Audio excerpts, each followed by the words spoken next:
Hi, my lovely people! If you're new here to this channel, I'm Chris. Please subscribe if you haven't subscribed yet, and if you find this video useful, please give me a thumbs up, and don't forget to hit the notification bell so you don't miss anything.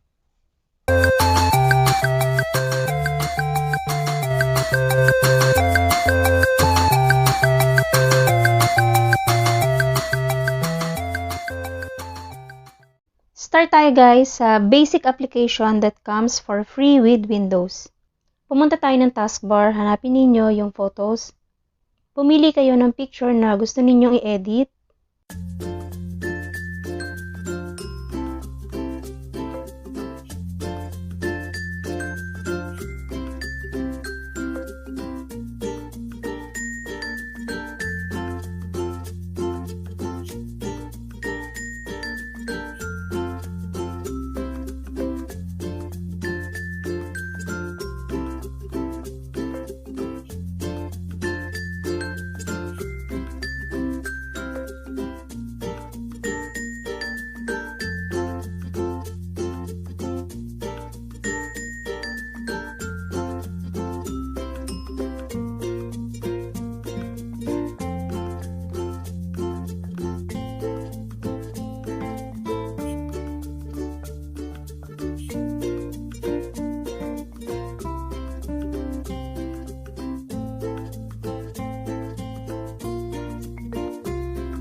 So that's it. I really appreciate you guys for being here today and for watching this video. If you find this video useful, guys, you already know what to do. Smash that like button. Oops, don't be aggressive. You can just gently press it. So that's enough for me. And the best thing that you can do to support me, please subscribe. Free lang yan, guys. Huwag kayong mahiya. Have a lovely day, guys. See you next time.